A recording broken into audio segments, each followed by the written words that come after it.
Nouvelle-Calédonie, actualité. Comment identifier et aider une victime de violences sexuelles? Les acteurs professionnels et bénévoles du monde sportif calédonien devraient être mieux armés. Ils sont depuis quelques jours formés et sensibilisés par l'association Colosse au pied d'argile qui œuvre pour la protection des enfants et des éducateurs sportifs. Ce matin, une intervention a été proposée à Koné. Un reportage dans quelques instants. Des médias de plus en plus contrôlés dans les régimes autoritaires, c'est ce que démontre le classement mondial de la liberté de la presse publié par Reporters sans frontières. L'occasion, cette journée mondiale de la liberté de la presse, de nous interroger sur la situation des médias associatifs en Nouvelle-Calédonie. Évolution cette année dans les critères de sélection au concours de Miss Nouvelle-Calédonie et de Miss France au pays. Dorénavant, le casting est ouvert aux candidates mesurant entre 168 cm et 170 cm. Stella Levan-Ao, présidente du comité Miss Nouvelle-Calédonie et déléguée régionale pour Miss France, est avec nous ce soir. Elle détaillera ses assouplissements. Mais avant de développer ces titres, 5 organisations syndicales se sont rassemblées ce matin sous une même bannière pour tirer la sonnette d'alarme. Ils interpellaient ce matin les élus sur le manque de moyens consacrés à la réfection des établissements scolaires. Cette année, le budget primitif ne prévoit aucun fonds pour rénover les collèges et lycées du territoire.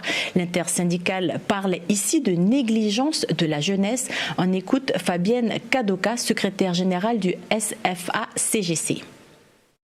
Pour nous, c'est négliger la jeunesse, c'est même une honte. Il faut savoir que depuis le transfert de l'enseignement secondaire, normalement, il avait été négocié que chaque année, 1,2 milliard devait être alloué pour la rénovation et la construction des lycées. Depuis le transfert, on n'a jamais eu la totalité du budget. En tout cas, on a toujours eu des enveloppes entre 400 millions à 600 millions chaque année.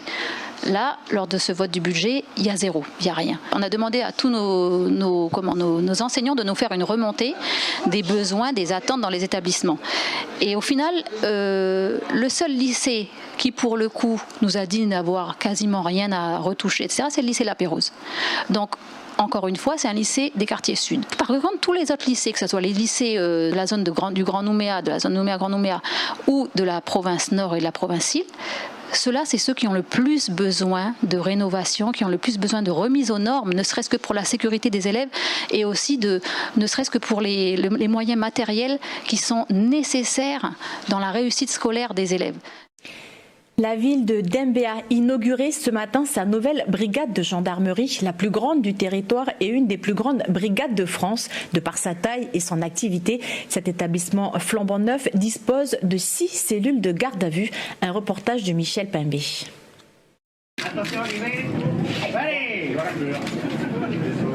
Depuis le 25 avril, les 35 000 habitants de Dembéa peuvent compter sur leur nouvelle brigade de gendarmerie. Pour l'exécutif communal, c'est une fierté de voir aboutir ce projet estimé à plus d'1 milliard de francs, financé par l'État, la commune de Dembéa et la SIC. Effectivement, l'ancienne gendarmerie qui a été libérée, elle datait de 1988. À l'époque, il y avait moins de 10 000 habitants à Dembéa, il y avait 8 militaires. Aujourd'hui, il y en a un peu plus d'une trentaine. Donc c'était essentiel et indispensable de construire cet équipement pour d'abord le bien des gendarmes et le bien de la population, et aussi, surtout, pour pouvoir héberger sur place les militaires de cette caserne de gendarmerie. L'implantation de cet établissement au sein de Dembéa-sur-Mer, la zone périurbaine en plein développement, est aussi stratégique. Le colonel Fabrice Pinetta apprécie le nouveau service de proximité. Nous sommes toujours au cœur de la population. Il arrive que certaines brigades soient plus excentrées en milieu rural. Là, il se trouve qu'on est sur du périurbain, donc c'est une des particularités de cette brigade. Et l'infrastructure que l'on va inaugurer aujourd'hui est une infrastructure qui répond pleinement aux exigences de notre temps et dans laquelle on peut mettre près d'une quarantaine de gendarmes qui ne chôment pas, qui font du bon travail sur cette commune. Cette caserne permet également un meilleur fonctionnement en termes de réactivité et de délai d'intervention. L'ensemble des 40 gendarmes travaillent et logent sur ce site de plus de 700 mètres carrés. Alors en fait, la commune de Dembéa, c'est 20% de la délinquance pour la gendarmerie, et sur l'ensemble du territoire, c'est entre 12 et 15%. Donc effectivement, avoir des gendarmes à pied d'œuvre ici, c'est une importance opérationnelle majeure. Alors, on ne peut pas lâcher le terrain, en fait. Et c'est pour ça qu'on fait autant d'efforts, à la fois pour y mettre des gendarmes, à la fois pour avoir des locaux qui sont adaptés aux missions qui sont les nôtres. Selon le dernier recensement, Dembéa a vu sa population augmenter de 4000 personnes en 5 ans, ce qui en fait la 2e commune du pays. Avant de développer la formation dispensée par l'association Colosse au pied d'argile, nous allons aborder ces réactions politiques. D'abord, les soutiens de Jean-Luc Mélenchon dénoncent une dérive antidémocratique. Dans un communiqué publié ce jour, les insoumis de la Nouvelle-Calédonie réagissent à la possible candidature de Nicolas Mesdorf aux législatives. Selon eux, un député doit représenter la population et non le président de la République. Je cite, « Nous estimons qu'il y a une forme de mandat impératif puisque le jeune désigné se sentira l'obligé du président, renonçant très certainement au rôle fondamental qui incombe aux députés, celui du contrôle du pouvoir exécutif. » Fin de citation. Autre réaction, celle de la Ligue des droits de l'homme et du citoyen de Nouvelle-Calédonie qui réagit aux déclarations du président de l'Union calédonienne tenues lors de son 52e congrès. Dans son communiqué, la Ligue des droits de l'homme et du citoyen de Nouvelle-Calédonie appelle, je cite, « les politiques, les citoyens, les hommes et les femmes de notre pays à tous nous ressaisir par un comportement d'intelligence, de raison et de cœur qui nous sortira d'une situation qui n'est pas à la hauteur de notre humanité. » Fin de citation. Abordons maintenant la formation dispensée par l'association Colosse au pied d'argile. Apprendre à identifier les signaux d'alerte, à recevoir les confidences et à orienter les victimes. Le gouvernement de la Nouvelle-Calédonie, en partenariat avec le CTOS, en fait appel à l'association Colosse au pied d'argile pour former les acteurs professionnels et bénévoles du monde sportif calédonien à la prévention des violences sexuelles dans le sport. Ce matin, Violaine Chabard, intervenante régionale pour l'Occitanie et les Dom-Tom, étaient à la salle Aopitiri à Koné. Cédric Thiard. Faut trouver la loi, faut trouver ça et après on trouve un exemple. Mais c'est pas très... C'est vrai que la différence entre c'est dur. Sur atteinte et puis agression. Je veux dire agression c'est forcé, c'est ça? C'est par le jeu que l'association Colosse au pied d'argile a permis aux acteurs du milieu sportif de mieux identifier une infraction en associant la carte de l'infraction à celle de la loi qui s'applique. Donc on a pris l'exhibition sexuelle, article 222-32 du Code pénal, c'est le fait d'imposer ses parties sexuelles à la vue d'une personne non consentante dans un lieu accessible au regard du public. Et on a pris une femme nue se masturbe à la fenêtre de son appartement, un homme se masturbe sous ses vêtements dans le bus. Très bien. Donc on a 5 parties intimes sur le corps. À votre avis, c'est quoi? Les cuisses, et uniquement l'intérieur des cuisses pour faire le sexe. L'actualité nous rattrape et nous montre qu'aujourd'hui c'est l'affaire de tous, qu'on doit être armé pour faire face à ce genre de situation et qu'aujourd'hui on doit se professionnaliser, savoir ce qu'il faut faire quand un enfant fait des révélations. Qu'est-ce qu'on fait, à qui on va porter cette alerte et comment je fais pour protéger les enfants mais aussi les éducateurs, les coachs et les dirigeants. Violaine, la formatrice, quitte le territoire en fin de semaine mais reste joignable via le site de l'association pour toute demande d'information et de plainte à distance. En Nouvelle-Calédonie, les médias ont-ils la possibilité d'enquêter librement et d'informer les citoyens sur des sujets de leur choix? La liberté de la presse est l'une des principales libertés publiques. C'est une condition nécessaire à l'exercice de la démocratie. Grâce à elle, les médias sont libres de diffuser des avis différents, de commenter, de débattre et de critiquer. À l'occasion de la journée mondiale de la liberté de la presse, aujourd'hui, nous vous proposons un focus sur la diversité de la presse d'opinion. Malgré les difficultés financières que rencontrent certains, ils continuent d'informer les Calédoniens. Audrey Pouedy. Entre 1853 et le début du XXe siècle, le pays dénombrait une soixantaine de journaux, donnant lieu à une grande diversité. La presse politique, quant à elle, voit le jour au lendemain de la Seconde Guerre mondiale. Aujourd'hui, que reste-t-il de la presse d'opinion ? À Nouméa, une petite équipe de bénévoles se mobilise depuis 2008 pour faire vivre la voix de Kanaki, anciennement connue sous le nom La Voix du FLNKS. Un journal dont la ligne éditoriale est engagée, indépendantiste, se plaçant pour l'émancipation du pays. Des années après, l'équipe du bimestriel a réussi à sortir 61 numéros malgré le manque de financement et les autres difficultés rencontrées. que notre journal n'a pas toujours la cote dans les librairies ou dans les magasins, et il y en a qui refusent de prendre la voix de Kanaki, il faut le savoir. Mais on était une petite poignée, comme actuellement, malheureusement. Alors la difficulté, c'est actuelle encore, c'est de rassembler beaucoup plus de camarades qui soient volontaires pour venir soutenir le travail. C'est vrai que ça peut être décourageant, mais quand je parle de détermination, je parle surtout de dire s'il n'y a personne qui écrit, il n'y a personne qui laisse la mémoire. Donc l'importance de l'écriture, c'est primordial, parce que chacun écrit l'histoire, chacun avec un point de vue, un regard différent. Et la voix de Kanaki, c'est ça, c'est que c'est des militants indépendantistes avec leur point de vue. C'est une expression aussi de la base. Dans un autre registre, l'hebdomadaire Actu-NC a été créé en 2014. Ce magazine se revendique de droite, libéral et loyaliste. Aujourd'hui, le journal arrive à tourner avec 2 salariés et des pigistes et arrive à dégager des bénéfices grâce aux annonces et la publicité. Mais son chemin a été semé d'embûches. Au début, les premières années, je dirais les 3-4 premières années ont été un peu délicates. On avait du mal à équilibrer notre plan de financement, on avait des papiers un petit peu trop longs. Donc on a réduit le format, on a réduit un petit peu le nombre de papiers et j'ai serré un peu plus les cordons de la bourse aussi. Et aujourd'hui, on est assez fiers de dire que depuis 3 ans, on réussit vraiment à dégager du bénéfice. La principale difficulté quand on a un média d'opinion, c'est de ne pas se mettre certaines personnes à dos, parce que la Calédonie c'est petit. Donc parfois on a pu avoir des prises de position assez engagées qui font que parfois on nous tourne le dos, on nous boycotte, on nous invite plus à certaines conférences de presse. Voilà, donc ce qui est difficile, c'est de quand même garder un lien et de réussir à donner la parole à tout le monde de manière équitable. La presse d'opinion est une tradition française. En Nouvelle-Calédonie, les médias dits d'opinion sont peu nombreux. Ajoutés à ces journaux, on dénombre 2 radios engagées, Radio Djido et Radio Rythme Bleu. Dans son classement de la liberté de la presse dans le monde, Reporters sans frontières dresse un état des lieux mondial plutôt inquiétant. L'édition 2021 démontre que le journalisme est totalement ou partiellement bloqué dans 73% des pays évalués. Les détails avec Stéphanie Marlier.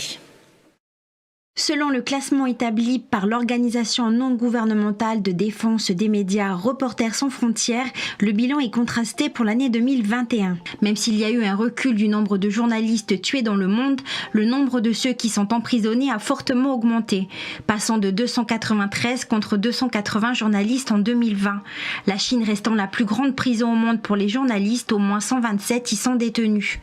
Dans 130 pays sur les 180 évalués, la liberté de la presse est totalement ou partiellement bloqués. Il s'agit des pays classés en zone noire comme la Chine et la Corée du Nord, des pays où le simple fait d'enquêter sur un sujet tabou ou de publier des informations censurées peut mener à la mort ou à des années de détention.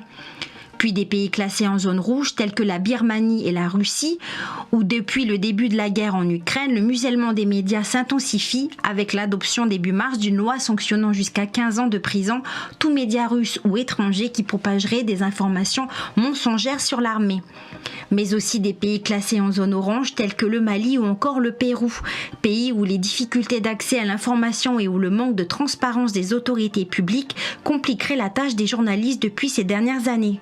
A contrario, depuis 10 ans, les pays nordiques, tels que la Norvège, la Suède et la Finlande, occupent les premières places de ce classement mondial. Loin derrière, la France pointe à la 34e place. Elle n'a pas intégré les 30 premières places du classement depuis 2004. Mais selon le journal du dimanche, journal hebdomadaire français, elle devrait gagner plusieurs places dans le nouveau classement qui doit sortir ce jour. Une année 2022 qui risque malheureusement d'être plus meurtrière pour les journalistes, pris pour cible dans la guerre en Ukraine et capturés pour des rançons par des groupes armés islamistes ailleurs. Heureusement, dans la majorité des pays, tout cela n'a pas lieu. Car sans liberté d'expression, il n'y aurait plus de liberté de penser. Vous rêvez de participer au concours de Miss Nouvelle-Calédonie, mais votre taille vous désavantage. Le comité local a décidé cette année d'ouvrir le casting aux candidates mesurant entre 168 cm et 170 cm. Les critères de sélection Miss France évoluent, elles aussi, pour assouplir certaines conditions d'admissibilité. Parmi elles, la mention être célibataire a totalement disparu. Le casting est ouvert jusqu'à début juin. Pour en parler, ce soir, nous recevons Stella Levenhau, présidente du comité Miss Nouvelle-Calédonie et déléguée régionale pour Miss France. Bonsoir. Bonsoir. Alors, les critères s'assouplissent localement et au niveau national. Le comité local a décidé d'ouvrir le casting aux candidates mesurant entre 168 cm et 170, mais avec une petite particularité, laquelle ? Alors effectivement, le casting local est ouvert aux candidates compris, avec une taille comprise entre 1,68 et 1,70. Elles pourront accéder au titre de deuxième dauphine et de Miss Monde-d'Or puisque l'élection a lieu le 17 septembre au Centre culturel du Monde-d'Or. Alors, on comprend que chaque année, vous passez à côté de candidatures intéressantes parce que le règlement est strict. Alors, pourquoi, pour représenter la beauté de la France, il faut être irréprochable ? Alors, qu'est-ce que être irréprochable ? En fait, on a des critères qui sont liés aussi à des critères internationaux. Donc, le critère d'1,70 m, malheureusement, aussi, on a tous nos opinions sur ce critère-là, mais il faut respecter un cahier des charges Miss France.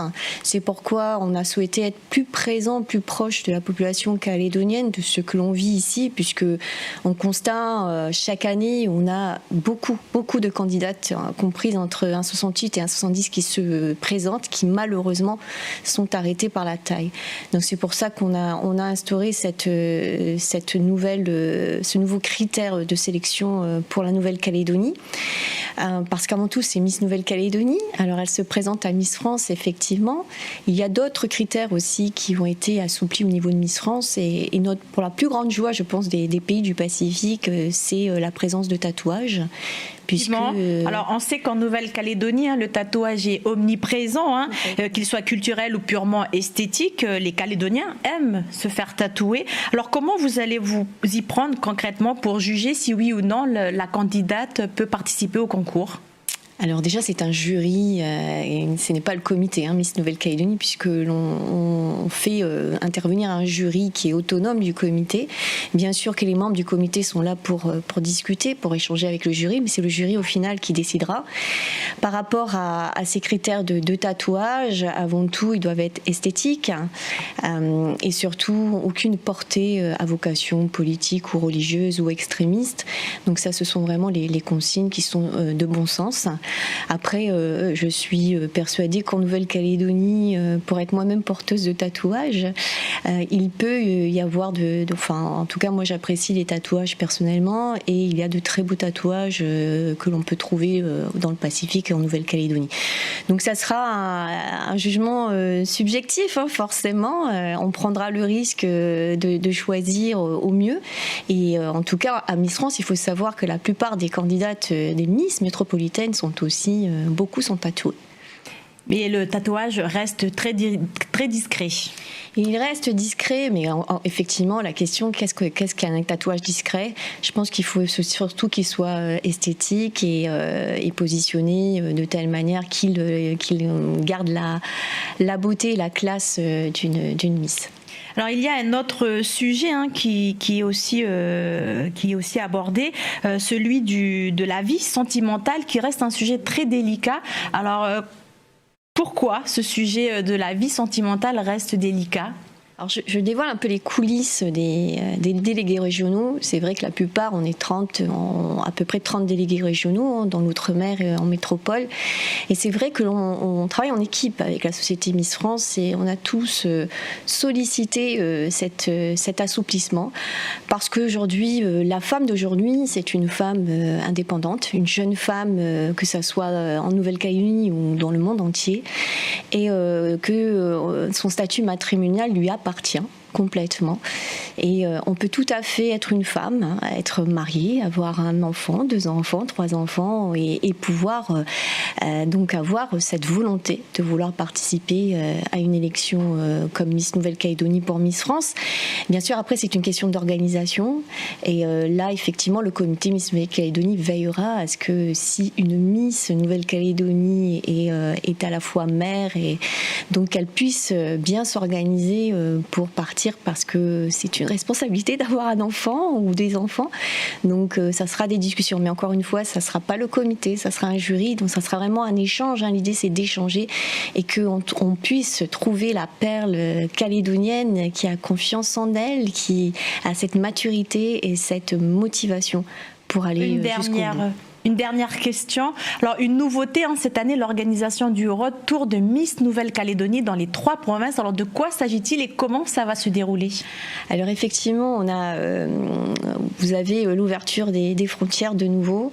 Et parce que nous sommes observatrices et observateurs de ce qui se passe aussi dans le monde entier et dans l'économie locale, nous avons voulu accompagner, on a proposé à tous les acteurs du tourisme ce retour de Miss Nouvelle-Calédonie avec nos candidates qui sont à la fois des influenceuses, c'est-à-dire chaque candidate fera la promotion d'un lieu en province sud, un lieu en province nord et un lieu en province des îles à travers des activités, que ce soit des activités culturelles, des activités artisanales, des activités sportives, et pour vraiment montrer le cœur de la Nouvelle-Calédonie, ce qu'on nous, Calédoniens, nous sommes capables d'offrir, faire rêver des touristes qui pourraient venir en Nouvelle-Calédonie. Ça concerne le tourisme à l'international, mais aussi le tourisme local, puisqu'on a tous remarqué que parce qu'on était confinés, eh bien, on a voyager à l'intérieur de la Nouvelle-Calédonie et combien on a comme prestataires locaux au niveau touristique et on a vraiment d'un très bel accueil qu'il faut savoir valoriser.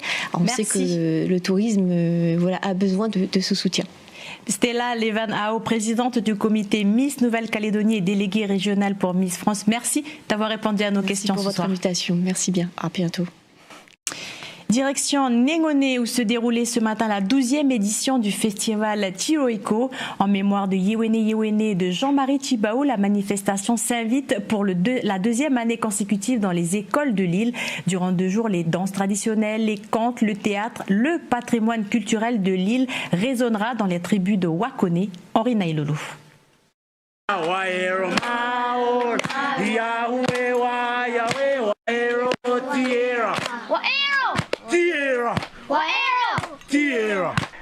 C'est aussi au travers divers ateliers comme cet atelier de chant et de danse traditionnelle que les enfants découvrent les traits de leur propre culture. C'est en tout cas l'esprit que véhicule le festival Tiroiko qui a posé ses valises cette année dans cette école de Wakone.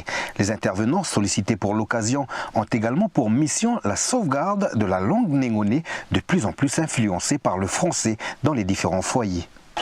Je fais des interventions dans les écoles et la plupart des enfants dans les écoles, c'est le français. Je remarque qu'on commence à perdre petit à petit la langue de négoné. Après on change, 1 minute. Je les ai fait montrer comment couper une tunique et puis là je suis en train de coudre. Oui, ils sont attentifs, ils sont intéressés. Moi je suis trop contente aujourd'hui parce que je suis venue dans cette école et j'aime bien les activités. Alors qu'est-ce que tu as aimé? Les photos. Pourquoi tu as aimé la photo? Parce qu'il y avait des gens qui attrapaient des poissons. Une première journée très riche et très appréciée par les enfants et les responsables, tous convaincus par cette philosophie d'apprentissage. Avant de connaître d'autres cultures, il faut d'abord s'approprier de notre culture, la culture de l'enfant, la culture de Négoné, puis après pouvoir connaître les autres cultures. C'est important qu'ils se renouvellent dans les écoles, surtout d'abord parce que le centre culturel est fermé pour travaux, mais aussi pour nos enfants qu'on continue des expositions photos sur notre manière de vivre, pourquoi pas sur la conception des cases, confection d'un bougnat. C'est important qu'on continue à montrer ce qu'on a gardé de nos anciens parce que c'est notre identité. La 12e édition Tiroiko continue ce soir avec du théâtre au collège de La Roche et encore demain matin à la tribu de Wakone. Culture toujours, mais en province nord cette fois-ci. Ce matin, plusieurs classes de maternelle des écoles de Vaud et de ses environs ont assisté au spectacle 1, 2, 3 dansé de la compagnie Troc en Jambes sous le chapiteau de Nouvelle-Calédonie. Mathieu Le Barbier s'est glissé parmi les spectateurs.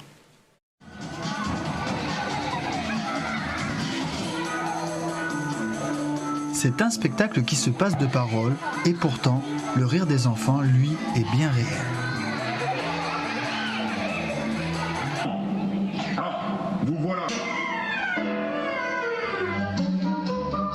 les enfants ont une fois de plus été littéralement absorbés par 1, 2, 3 danser. Un spectacle inspiré de 2 comptines de Liliane Taoru. Faire passer le message, on pouvait aussi raconter des choses sans parole. Donc voilà, le spectacle est muet, il y a une toute petite voix qui guide un peu les spectateurs pour leur dire où ils sont, dans quelle atmosphère on est. Mais après voilà, c'est que de la musique, de la danse et ça plaît pas mal aux enfants.